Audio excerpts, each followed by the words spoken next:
Okay, so we're going to be starting in a couple of minutes. As you can see here, you should have had an email from me talking about some of the preparation you can do prior to this briefing. That included getting your summary report from your assessment, the QC2 evaluator. I just heard from somebody they didn't get their report. So at least if you have your scores for the 4 areas, that would be helpful. If you have a persona or avatar that you're used to working with for your customers, then have that handy. If you are following societal trends, bring a sheet with that, or just make a quick note of the 3 societal trends that you are following. A list of any of your planned innovations and how ready they are at the moment. Any sources of information you use on a regular basis with an idea of the cost, and the mission and vision statements from your company.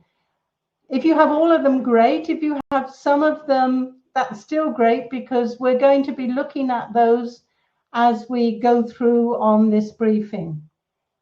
So you still have a minute or 2 to grab a couple of documents if you want to have double value out of this briefing, and we'll get started in a couple of minutes. So you still have time to grab those couple of sheets of paper, and I'll just give a couple of minutes to, I see there's still a few people that have signed up that are not yet in the room. I hope there's no problem.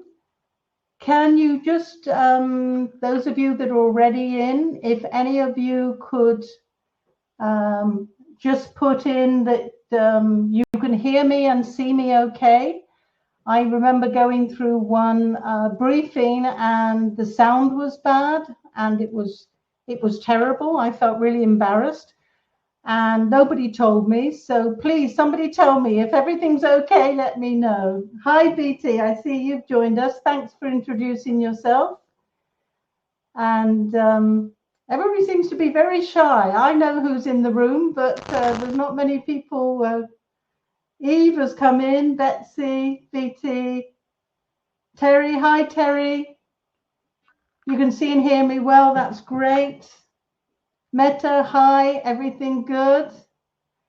Okay, well, let's get started. Swiss timing. As I'm speaking from Switzerland, we start on time. There's always a joke that there's no point running for trains in Switzerland, because if it's 1 second past the time it should have left, it will have left. So anyway, let's get going. The plan is that I'm going to be showing you a few slides. We're going to be going through a number of different elements of quantum customer centricity. And then the idea is, because this is a briefing, I'm going to stop and give you the chance to ask questions, to make comments.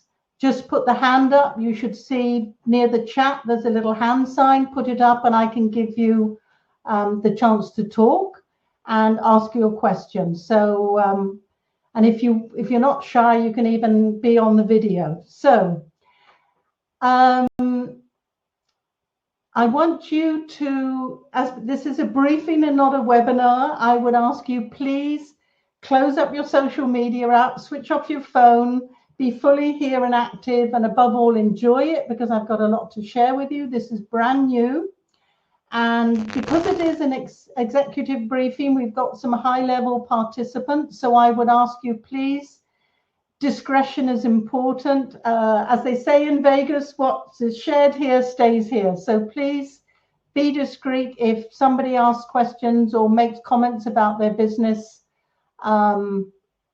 please don't share it with other people. So as I said, I'm going to talk on different topics for about 5 to 10 minutes. I'll go off screen and then we can have a discussion and you can ask any questions. The reason I'm doing this is because there's a buzzword that's impossible to ignore today, and we hear it almost daily, and it's customer centricity. But customer centricity is not just another trendy phrase. It represents a fundamental shift in the very core of how a business operates. And customer centricity means more than just giving lip service to customer experience. It's about making the customer the very center, the nucleus of your business. It's about understanding your customers' needs and preferences and expectations, and then tailoring your products, your services to meet them. So over the next 45 minutes, we're going to look at what needs to change to make your customer experience more enjoyable for them. And we'll see some very useful tools, processes, as well as some examples and stories that I'll tell you from my experience of working with numerous organizations that have made significant growth thanks to some small but important changes. So to start with, I'm going to give you a few numbers. I will warn you, I'm going to be giving you a few statistics, but for those of you that don't like statistics, I'm not going to give you too many. So the first one, 90. 90 is the fact that 90% of businesses today say that they're going to be making customer centricity, customer experience their primary focus. And that 90% is across a lot of industries and a lot of different countries and companies. So it's you can be pretty sure that most organizations are saying that customer experience is important to them. The second number, 80%. 80% say that their organizations are going to compete primarily on the quality of their customer experience. So this means that already, if you're not doing that, if it's not a top priority for you, you're going to be left behind. So why is this overwhelming emphasis of customer centricity? And the answer is simple. It's what customers want. They want a better experience. And in fact, 86% of customers said they would even pay more for a better experience. Just think about it. 9 out of 10 of your customers would actually pay more if you gave them a better experience.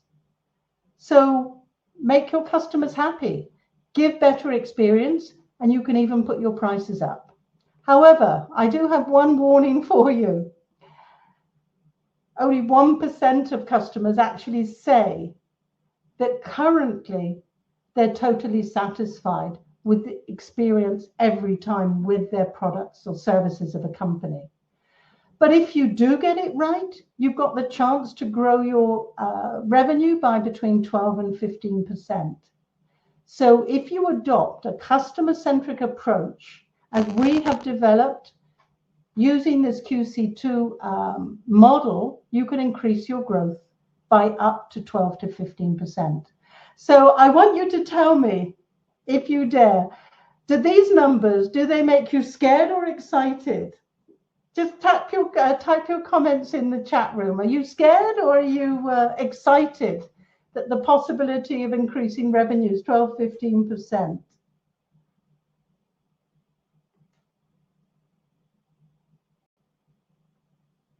Okay, nobody's daring to say at the moment. Okay, well, whether you're scared or you're excited, hopefully by the end of this briefing, okay, we've got a couple of excited. That's good. I'm glad. You should be excited.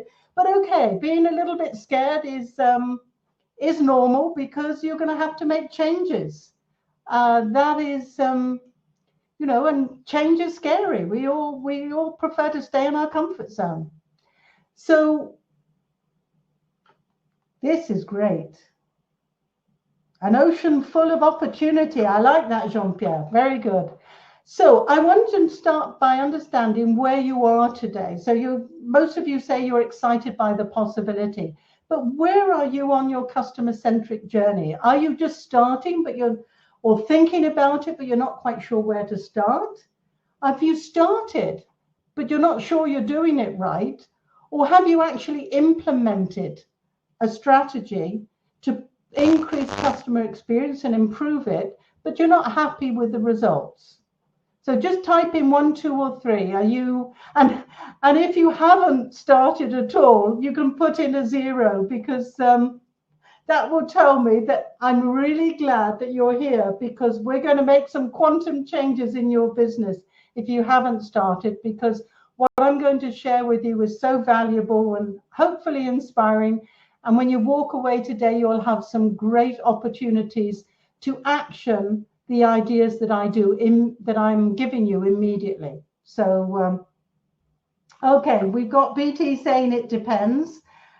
And you're a 2, Terry. Okay, so let's talk about customer experience and the traditional customer experience model. When people talk about customer experience, almost all of them are thinking about the company customer interaction. But I say, in fact, customer experience is more like an iceberg, because company customer is just the tip of the iceberg. There is so much more underneath that needs to be done. You need to look at more than just how company and customers interact. And to be honest, that's mostly customer services, and people aren't that interested in customer services. Sad to say, in most companies, it's a small department, and it doesn't get management very excited. Now, the problem with customer interactions, company interactions, the traditional CX model, it's static, it's siloed, and it's linear. As a result, this limited perspective is letting organizations down, which is why so many organizations are saying they're doing something, but only 1% of customers are currently satisfied, because it's not just limited, it's static, it's not changing, it's siloed, it's generally in customer service department, and it's linear. You do this and then you do that. We aren't anymore. We need something that's dynamic. We need something that's multidimensional, that fits the way we live and work today. Because a customer-first strategy involves far more than just customer-consumer interactions. And that's, as I said, why so many customers are disappointed today. So what we need is something that's dynamic, that's connected and multi-dimensional. And that's why I ended up creating the QC2 or quantum customer centricity model. Quantum customer centricity was inspired by the very foundation of the universe, in other words, the atom. Customers are its nucleus, they're in the heart of the company, and the company brands and processes revolve around and through them. And QC2 reflects the dynamic and ever-changing interrelationships between all 4 of these elements. When they're working in harmony, amazing things happen. But when they're not synchronized, they can vibrate out of control, just as the atom can, and they collide with devastating consequences. So if the current CX model is so wrong, I wanted to know, why is it wrong? So I did some research to try to understand why the traditional CX model is so unsuited for today's world. And this is what I found. These are the people that are telling us today what CX is all about.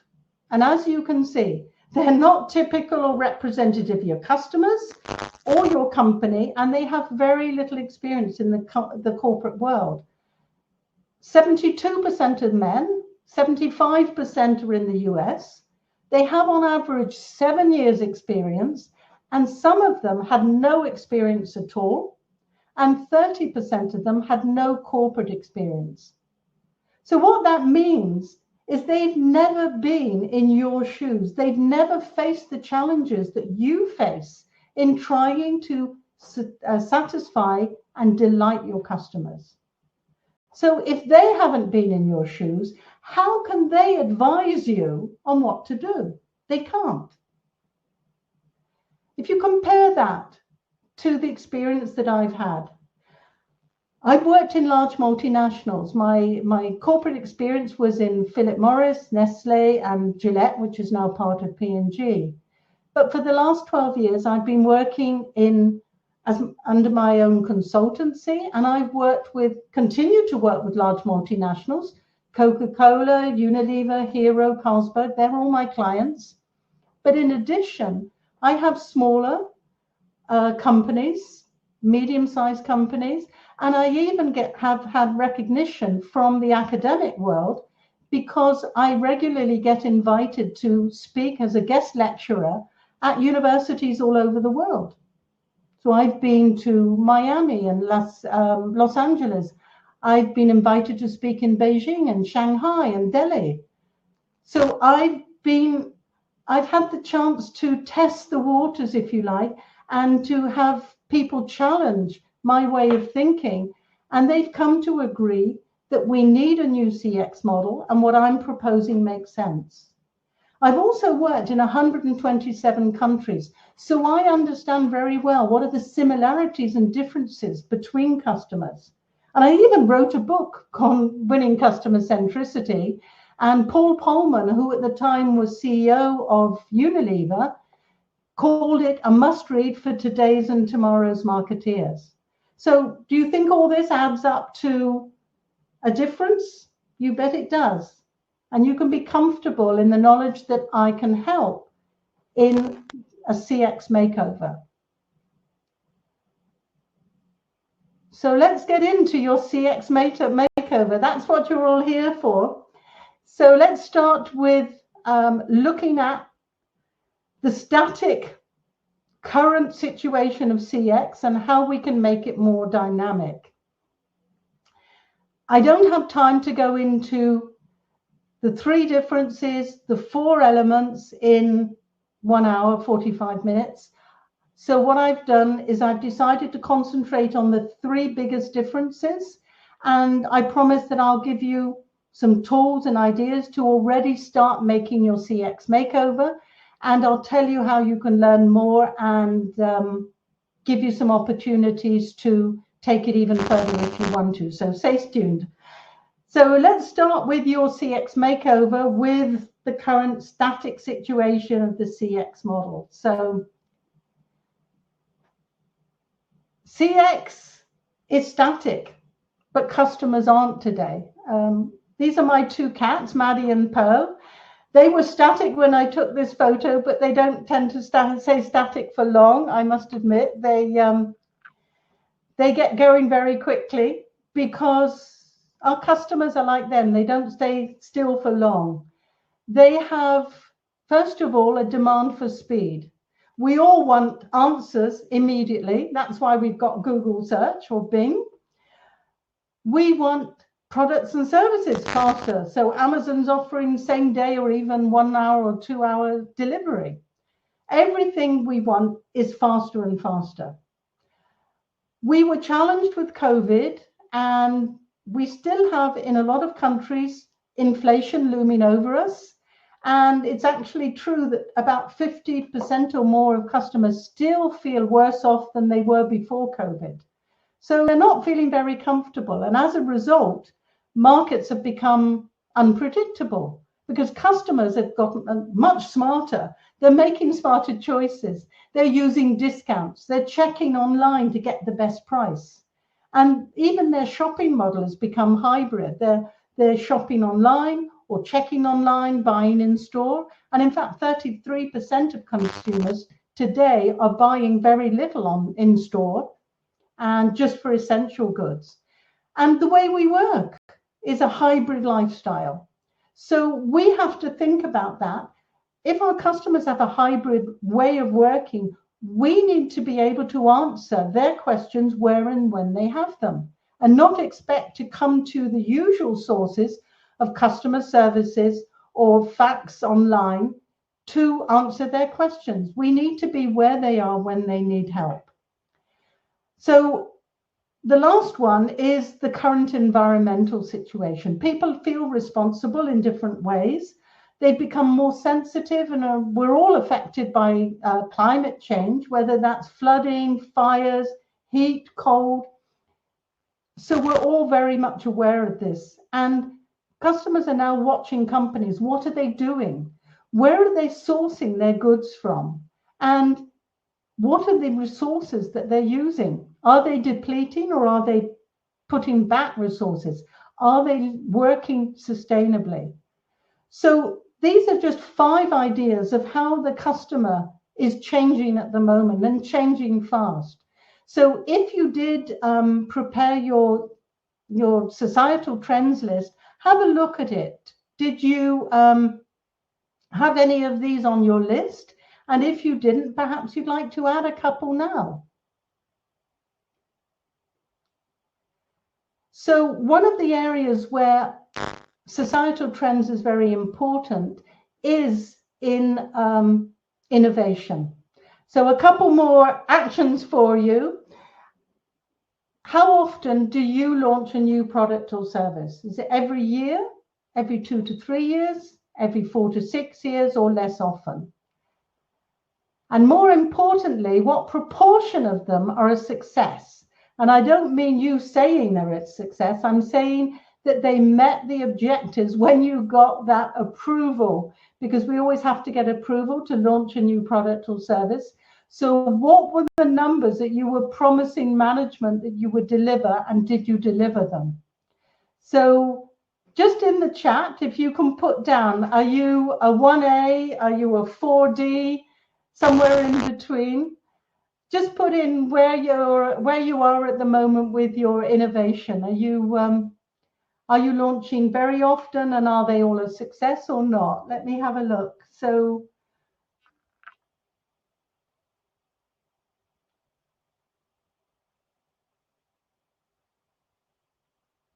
okay, we've got some comments in there, which are great. Thank you for those, Betsy and Alejandro. What about your, there seems to be a slight lag between, and I think that's the problem with Webinar Jam, in between when I ask and then we get the answers. So I apologize, I didn't see your comments before. So Betsy, you're a 1B, Vita, you're a 1BC, Jean-Pierre, you're a 1C. Okay, so you're all launching every year, but you're not as successful as certainly I'm sure you would like to be. And I'm not surprised, because I'm sure you've seen this number before. 95% of innovations fail. So you're doing better than the average. So well done on that. There are many reasons why innovations fail, and I want to share a few with you to see if any of these can be of help. So the first one is the process itself. I think a lot of organizations are still working with a linear process that goes from ideation through to launch and then post-launch measurement. The problem with the linear method is that you might have a lot of ideas and you choose one, you build a concept, you decide on the final one, and you launch. And sometimes all the ideas are great, or sometimes they're all really bad, and you still end up launching one. So you could be losing a lot of great ideas or launching something that is just not worth launching. Another reason is that it quite often starts from what I call internal expertise. That ideation process is normally internal. So it's very rarely based on customer needs. It comes from the ideas that quite often R&D have or marketing have, and hasn't involved the customer. Another reason is that the customer's not involved. At best, they provide ideas and feedback, whereas they need to be involved the whole way along. And what I tend to use with my clients is what I call my virtuous circle. It still has exploration, execution, and assessment, but the customer and insight is the starting point and the end point. And as you see, as you go around it, you start with customer insight, looking for an opportunity, you go through the process, and you end up with a very important step that very few companies do, which is portfolio optimization. Because quite often when you launch what you think is an innovation, it's in fact quite often a renovation, and it could easily replace something you already have. So I would suggest you start your innovation process with customer and insight, and I'll talk in a moment about insight, but start with customer needs, and that way you're more likely to meet with success than you are currently doing today. A quick example, this was from one of my clients, a cola manufacturer, and they wanted to get out of the cola business, or not out of it, but they wanted to expand into healthier drinks. They were getting a lot of complaints that their products were not healthy, and they decided to launch a fruit-flavored carbonated soft drink. We worked with them on defining the product, and then we used what we call a zoom tool, which identified zooming in and zooming out what the customer needs are to expand the ideas, but also to niche in. And we identified that if we created this product with a higher quantity of fruit juice in it than is normal for these fruit flavored drinks, that in fact customers saw it as a healthier energy drink because it was full of vitamins and minerals and sugar, etc. So natural sugars, that it could be a healthier energy drink. They launched in that positioning and it was a huge success. So using customers really gives the opportunity to launch something that customers need and will delight them, rather than just an idea that you have. And I can assure you, your success rate will go up. From wherever it is today, it will go up significantly. So we're going to take a break. As I said, we're going to stop at each section, and I'm going to turn off for the moment the presentation. And if anybody has any comments or questions, just put your hand up and I can give you the mic. And that way you can ask any questions you have on that first section about how to become more dynamic and how to improve your success rate for your innovations. So does anybody have any questions? You can also put comments in the chat if you prefer. That's no problem at all. So because of the slight lag, I'm just going to wait a couple of seconds to see if anybody has any questions. And if not, we'll get going again. Okay, well, if we have somebody's put their hand up. BT, okay. So you should be able now to speak. It might take a couple of seconds to come up.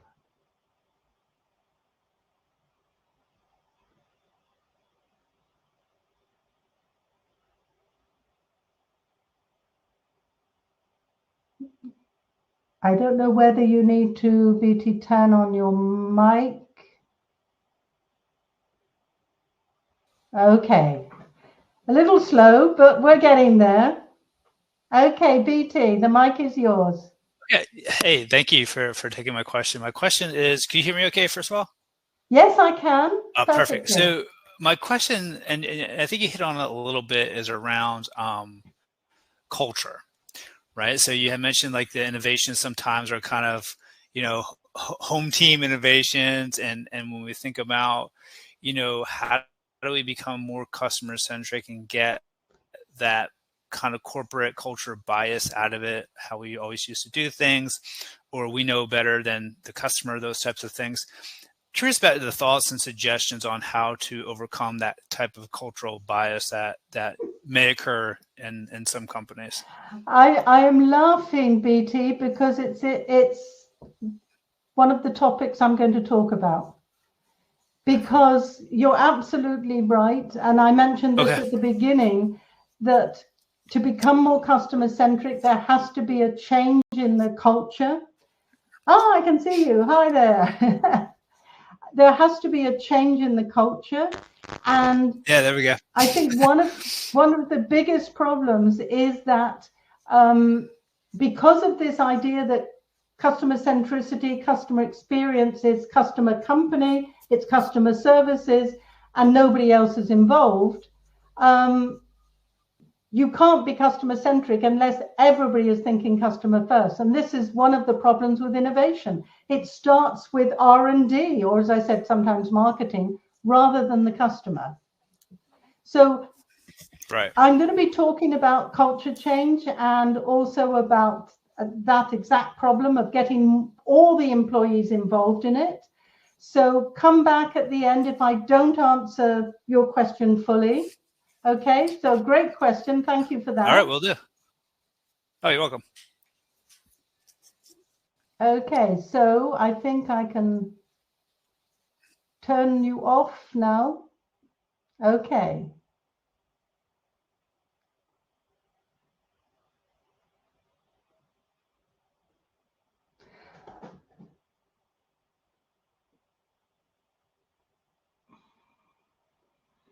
Right, so that was a great question and primed very nicely for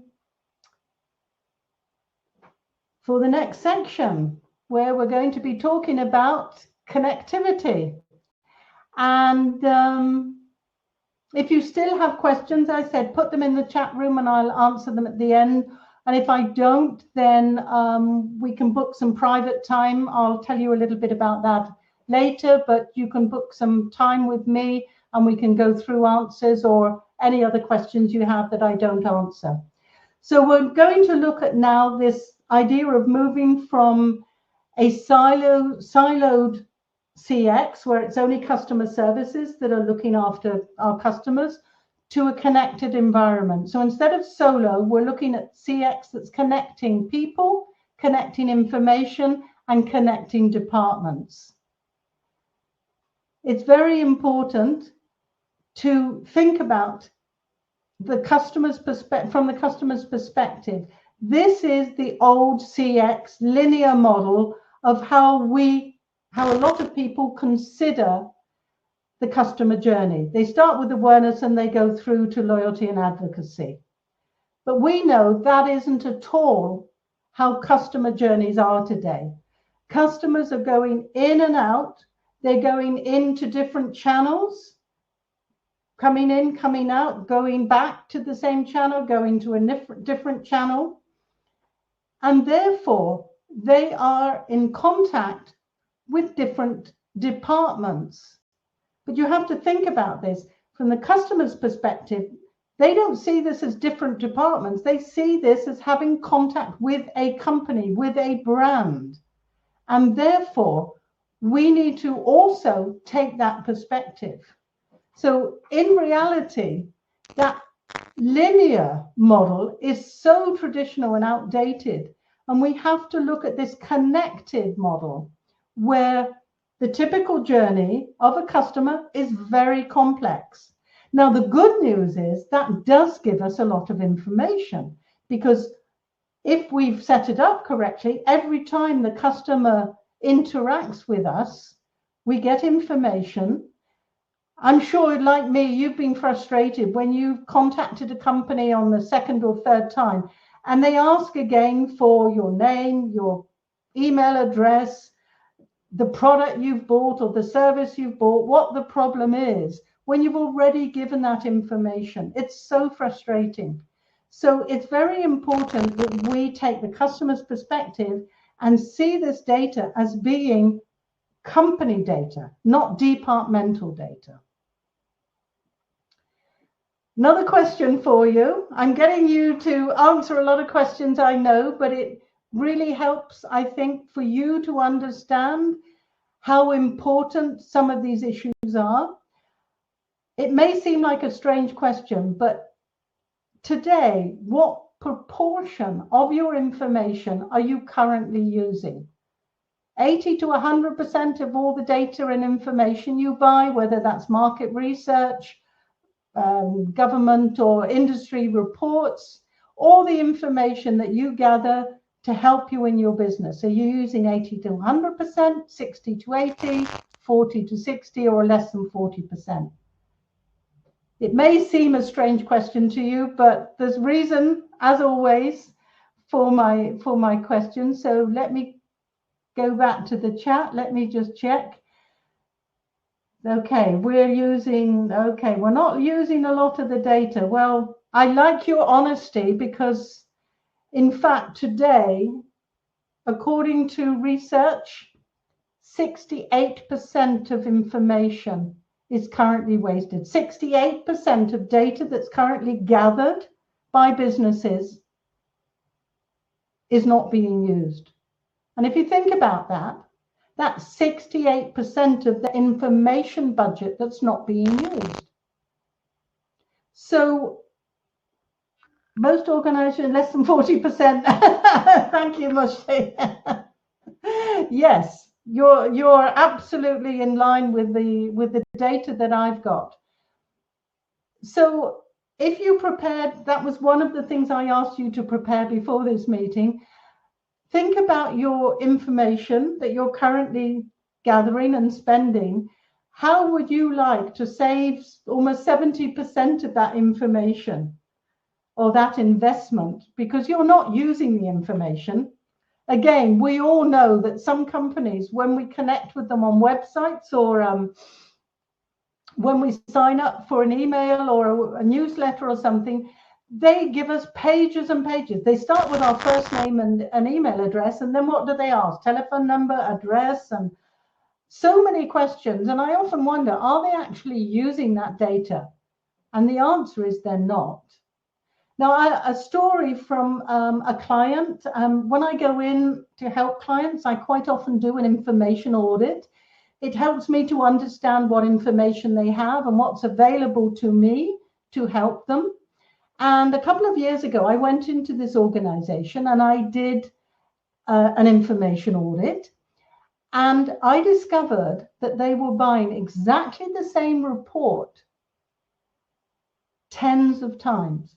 Now, did the publisher of the report tell them, you've already bought this? No, of course they didn't. They sold it again and again and again. And this was an expensive report. It cost thousands of dollars. Just by identifying this waste, they, from then onwards, bought one copy and shared it across the organization. They saved hundreds of thousands of dollars every year. Their return on investment for hiring me, and we hadn't even started working together, was already 100 times what they'd paid me. So an information audit is absolutely vital. And as I said, this company didn't tell people that they'd already bought it. They didn't tell people in the same company. They knew that most companies are siloed and that people, when they buy information, what I paid for is mine and I don't share it. And it was costing this particular company hundreds of thousands of dollars. So Moshe, you're absolutely right. Another story, another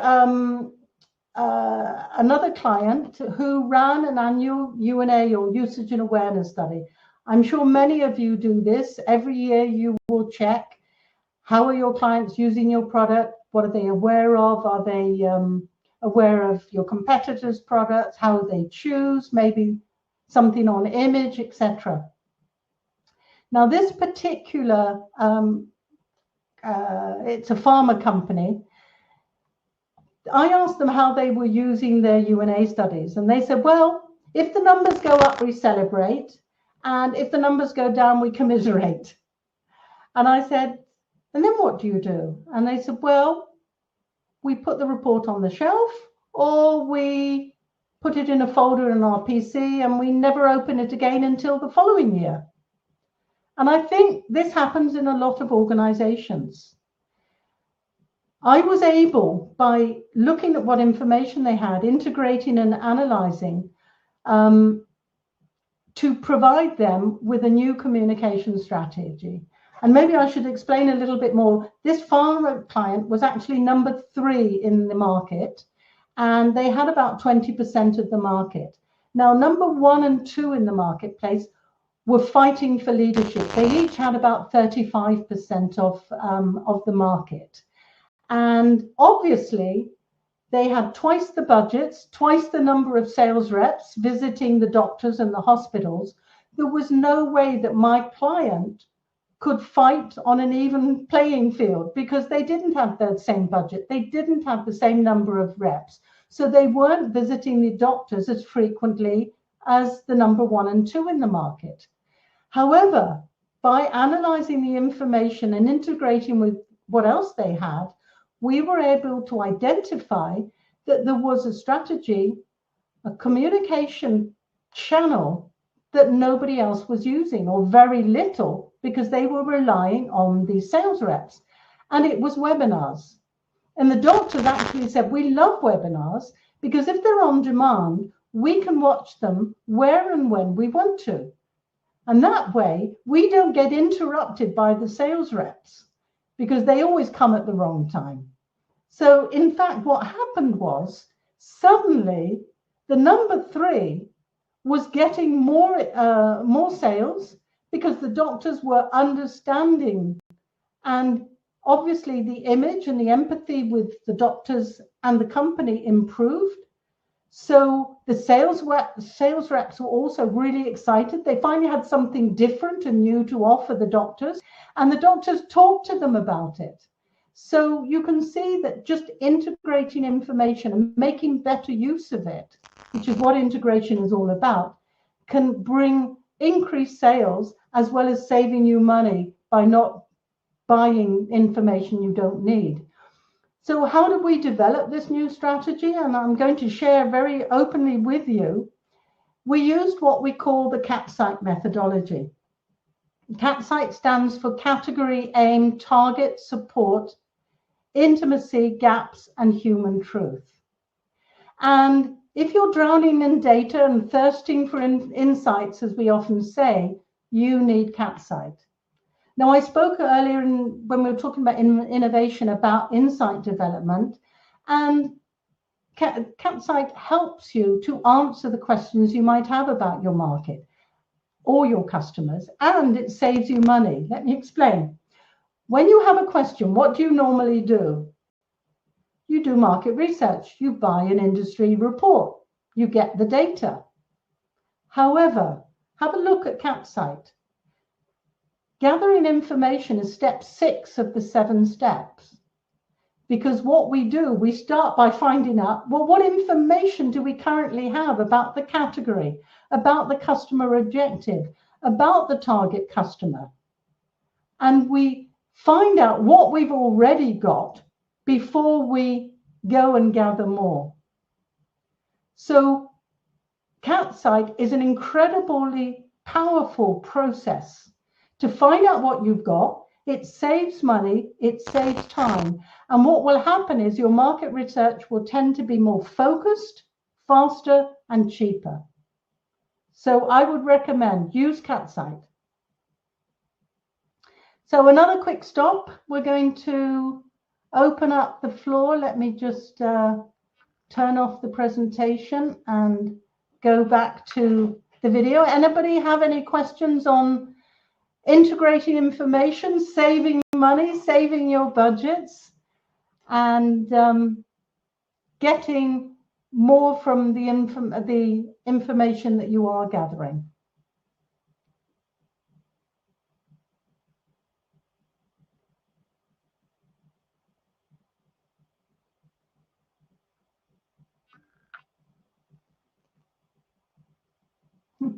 Betsy, I love your comments. A lot of it's hidden away. That's absolutely right. This is the problem with the silo CX model that I was talking about. And you say that even when you dig out information, people ask you how they should use it. Well, this is one of the other advantages of CATSITE, because one of the first steps is to agree an objective.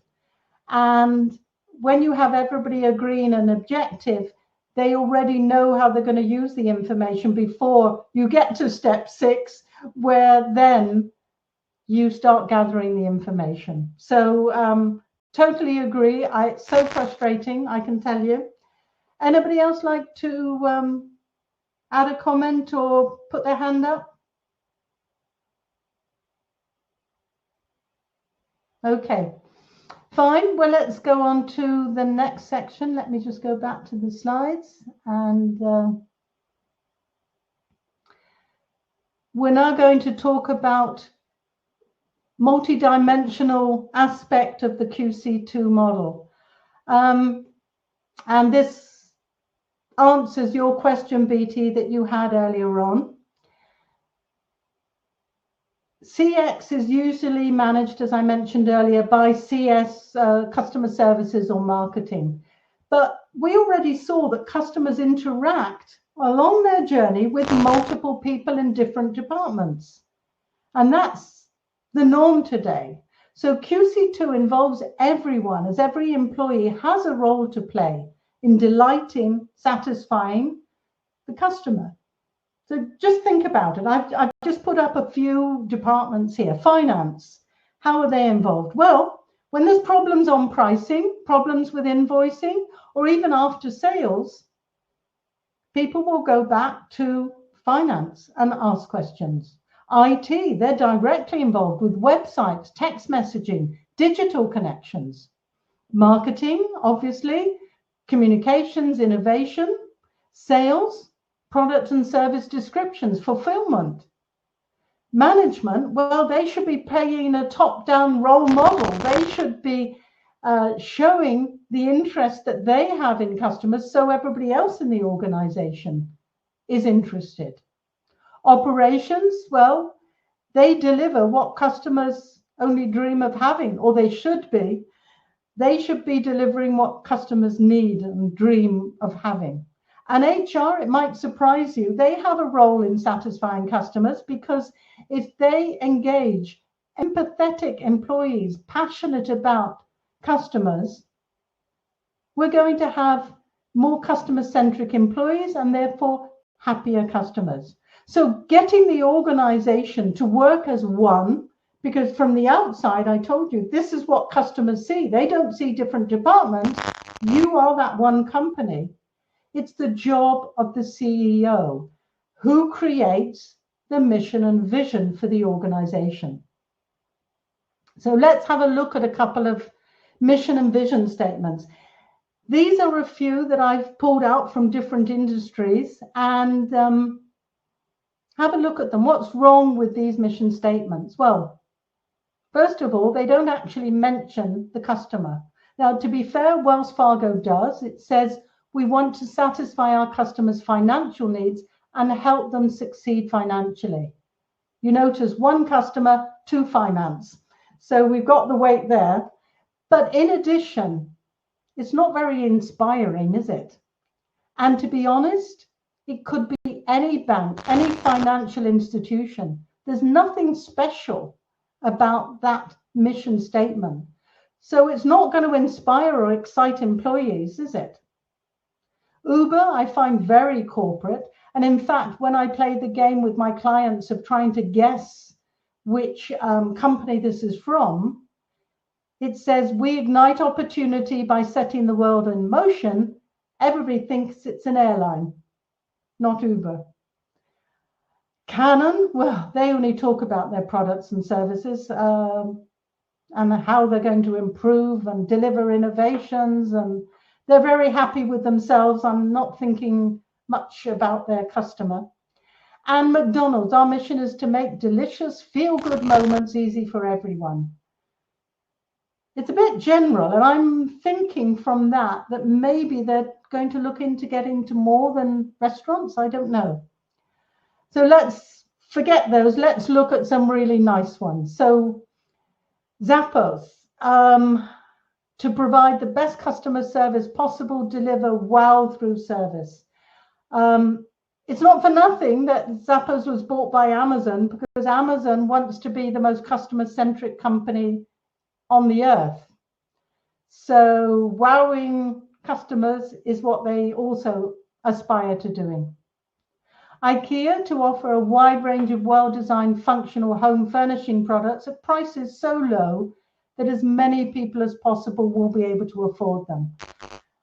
And I like this because you can feel the empathy for customers who maybe can't afford high-end furnishings. And I think all of us have something from IKEA in our homes. So even those that can afford more still appreciate what they offer. And I don't know if you've noticed, the people that work at IKEA are really proud of working for that company. And Southwest, dedication to the highest quality of customer service delivered with a sense of warmth, friendliness, individual pride, and company spirit. Wow. Imagine working for Southwest. You work for them, for a company that is based on being warm and friendly. That would inspire and motivate every single employee. So my question to you, so having seen the good and the bad, I won't say this is now the ugly. Have a look at yours if you've managed to pull it out before this webinar. If not, then have a look afterwards and see what does it talk about. Is it talking about your products and services, as Canon did? About the place and price, as IKEA did? Or about the people, as Zappos and Amazon do? And ask yourself, is your mission statement inspiring? Would it motivate your employees to delight your customers? Would it make them feel proud to work for your organization? And ask yourself, are you proud to work for the organization with a mission statement that you've currently got? If not, tell your CEO. It's time to change, and it's time to put the customer in it. Because a Gartner survey found that employees' willingness to support enterprises and the change in them has fallen from 74 to just 43% in the last 6 years. And this is no doubt due to extensive changes being thrust upon what I have to say would be uncaring top management. So driving employee engagement, it needs to come from the top, and it really needs to. It's so important that the CEO, a customer-centric organization, starts at the top, and it starts with the CEO and the mission statement. Hyler research actually showed that only 20% of employees are currently engaged with their work. And to be honest, when I see some of those mission statements, I'm not surprised. However, when you are integrating those 4 essential elements of a customer-first strategy, it's been shown that productivity increases 20% on average and enhances employee engagement and belief in greater customer focus. And companies that have highly engaged workforces have a 21% higher profitability and 17% higher productivity. So it turns out that what's good for the company, good for the customer, is good for the company, and it's good for employees. So how much would you gain from happier employees and more loyal customers? When you're committed to making your customers that nucleus that I spoke about in your business, it results in a higher level of employee engagement. They understand the role that they have to play in satisfying, in delighting the customer, and employees finally understand that it's fun to have their role because they are building towards a happy, satisfied, delighted customer. And I think happy employees make happy customers. So another stop. Let me just go back to the chat and see if we have any comments.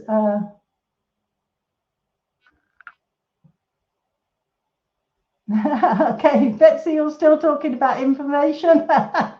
Obviously struck a nerve with you. Yeah, the why is critical, absolutely, Mashe. And BT, we're speaking from the same song sheet, I think they say in English. So helping you help others. Absolutely, Moshe. So I'm glad it seems you're all in agreement that helping others helps businesses, and it's also fun. It's also fun. So anybody have any comments, or they want to ask a question? Put your hand up, and or as they say, again, you can put it in the chat room.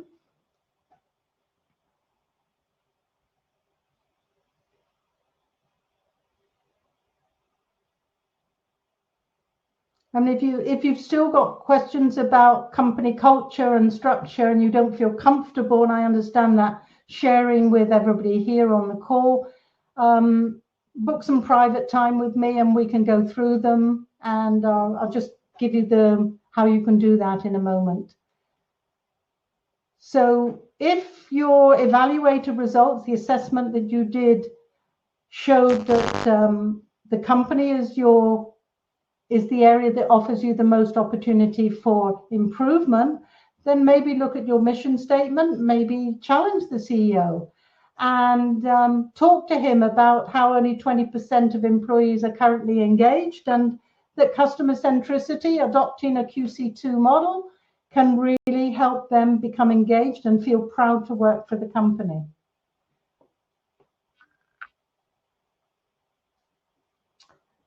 So how does digital impact CX? Great question, Jean-Pierre. It's made everything faster. I mean, it impacts everything that I've talked about here, because customers use digital to contact us. They are expecting, I think the average is 10-minute response now, whereas when they called, we all know customer services can sometimes take minutes, hours to respond. So everything is getting faster, as I said, but digital actually impacts customer experience in many, many ways. And in fact, I actually have a talk on AI, and there's a blog in C3 Centricity. I don't know if you know, I have a regular blog, and I actually wrote a blog about how to use AI in customer experience and the different ways of using AI. So if that's an interest of yours, Jean-Pierre, have a look at the blog on C3 Centricity, and I'd be happy to jump on a call with you if that aspect is a particular interest to you. Examples of missions where staff have really embraced by disciples are important, such as getting finance to buy in. Yeah, I mean, finance, I've often heard when I go into a company, oh, we're not involved with the customer. And then when I start talking about, well, what about invoicing? What about problems with invoicing and this sort of thing? They suddenly say, and it's particularly in B2B, some of you here are in B2B, and they say, oh, yes, we never thought about that. And then, of course, they want to talk to me about it. So I hope I've answered a little bit of your question, Jean-Pierre, but happy to jump on a call with you afterwards.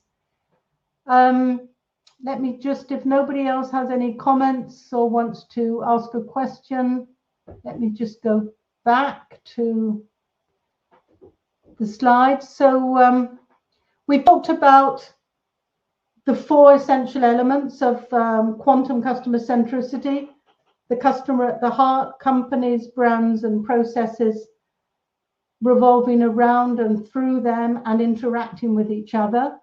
We've talked about how it's important to move to a model that's dynamic, connected, and multidimensional. And if you're not, then you need to get going. And hopefully I've given you some ideas. Just to summarize, we've looked at the 4 essential elements. We've looked at how to go from a static situation to dynamic. We've looked at how to connect people, how to connect data, and how to improve your processes so you innovate, starting and ending with the customer. How to connect information so you can save up to 68% of your information, and at the same time build more actionable business insights. and we looked at how to inspire employees to go above and beyond the call of duty. That's the ABCD, for any of you that didn't know that, with a new mission and vision statement. So share these ideas with your management, with CEO, if you are the boss, because I know this has been, a lot of executives have come to this talk, this briefing today. I'm sure that I've intrigued you and hopefully you want to learn more. If you do, I'm going to invite you to connect with me, book some time. I've put the offer now, you should see it on your, it should be on the right hand side, I think, of your screen. You can click that button and you can book some time. I'm only giving 10 slots and I see two have already gone. And as a gift, I mentioned at the beginning, I'm going to give you, before we connect, access to the full assessment of your business. It's a $100 value, and I'm going to give it to you for free so that when we connect, we can talk about specific problems that are shown by the results of the evaluator, your assessment. So if you want to know more about what I've talked about, if you'd like to look for some atomic steps that lead to quantum opportunities, things like how to be better prepared for future changes before they happen, and so that your innovations are more successful, how to understand the impact that your corporate brand can have on your branded offers, or how to move from renovations to true innovations so that you increase your success rate, whatever it is, click that link, connect, and we can chat more about it. So don't forget, you have also free access to the full evaluator tool. And I'd like to end with a question. If anybody wants to share any of the actions that I've spoken about, or any of the ideas that have sparked an idea in your mind about what you can do going forward to improve your own customers' experience, I would love to hear about it. If you want to share in the chat, I'd love to see that. And I will leave the offer. It's only open for less than 5 minutes now. So we will be closing in 5 minutes. If anybody does have a question, I still have some time to answer now. And if not, then I'll leave that offer up for a few more minutes. And congratulations on joining this executive briefing. I'm sure you found a lot of value and a lot of things to give you some ideas about what you can do to improve your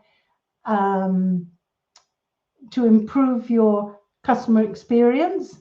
And I would love to hear, either in the chat or afterwards, drop me a line and let me know. And let's chat about it. Let's talk about some atomic steps for quantum impact on your business. So I will leave the offer, as I said, it's up for a few more minutes. And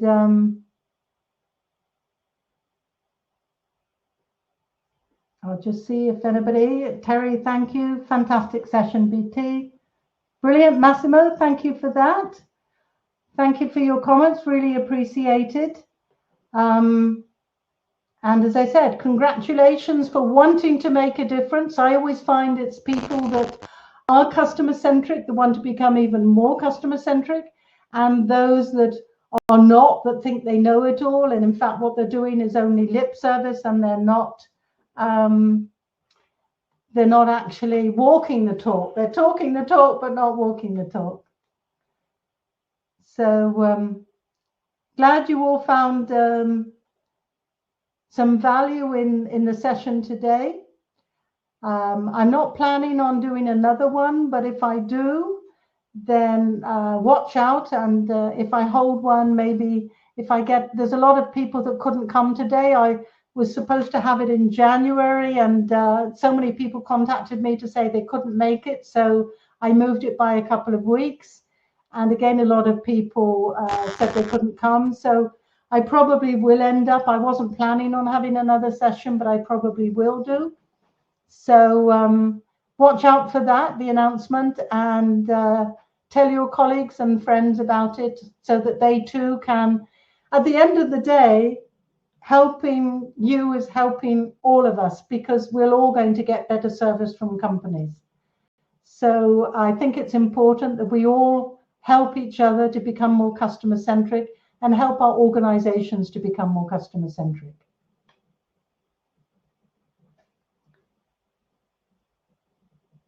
Okay, so I don't know if anybody else is has any comments or questions. Less than a minute left. I still have 8 units, I see. So 2 jumped on straight away, and I still have some slots. If you decide later, you can always reach out to me, or go on my C3 Centricity website. And if you click on the contact page, you can actually book time on my calendar to talk some more. So there is an alternative as we count down there, the last minute.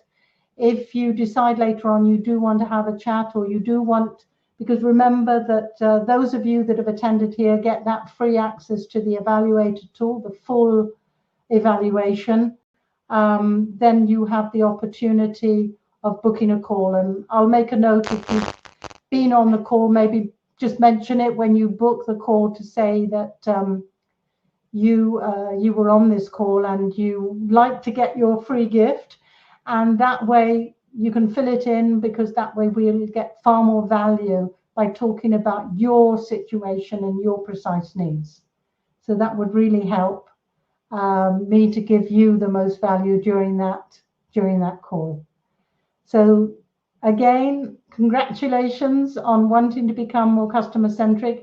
Thanks on wanting to adopt the new CX model, quantum customer centricity, or QC2 for short.